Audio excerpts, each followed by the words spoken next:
Today, we will look at the process of property creation in irrigation systems and its relevance for the sustainability and external interventions in irrigation infrastructure.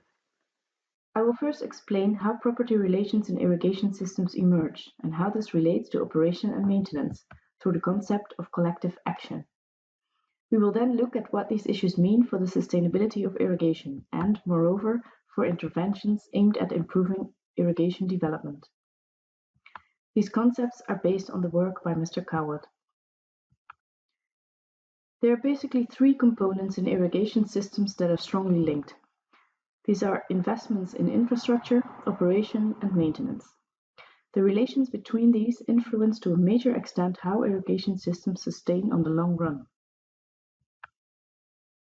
Investments can be made in different stages of irrigation development, including the design, the construction, and in operation and maintenance. By means of money, labor, time, materials, and perhaps other resources. By making these investments, people establish relations, both between the ones who invest in the infrastructure and among the water users in that system. Imagine you buy a car. Through buying that car, you feel connected to it, and as you invested money in it, you want to use and maintain it properly. So a relation is created between you and the car. Similarly, irrigation development creates property, which are the parts of an irrigation system to which the investor is related.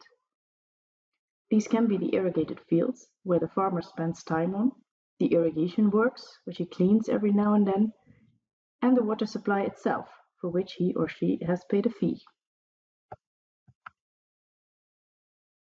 What this property creation does is establishing a social basis for collective action among users and possibly other actors.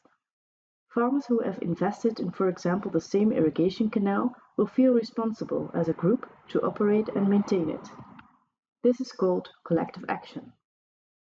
It's crucial for the sustainability of a system because if it's not present, there's a lack of responsibility for the infrastructure.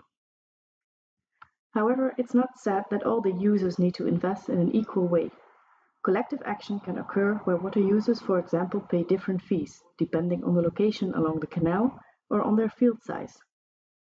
This can be arranged in a way that is seen as equitable by the users.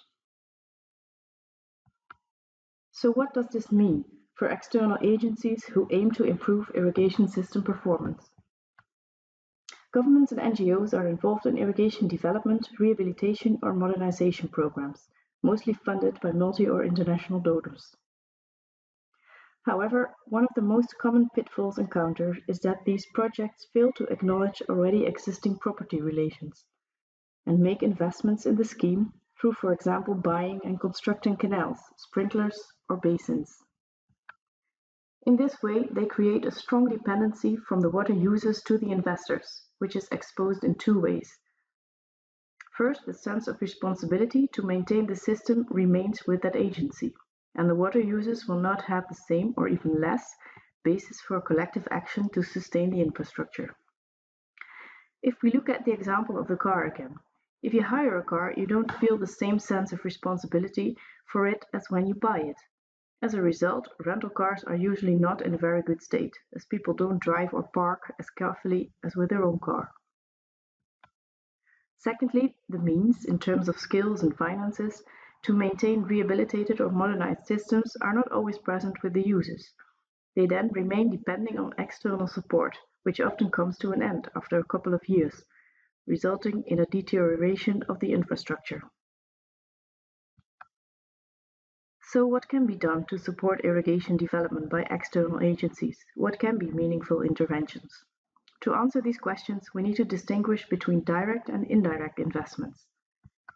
Direct investments, such as constructing new infrastructure, as we have seen, do not create or support new or existing property relations. Indirect investments do have the potential to support property relations through giving support to local groups to make their own investments. For example, through learning skills needed for operation and maintenance, or advice on water pricing mechanisms, and supporting the establishment of water users associations. Summarizing, external agencies need to be aware of the existing property relations in irrigation systems, as they determine to a large extent the successful operation and maintenance. This is based on the presence of collective action by the users that's the result of the investments in infrastructures made by those users themselves.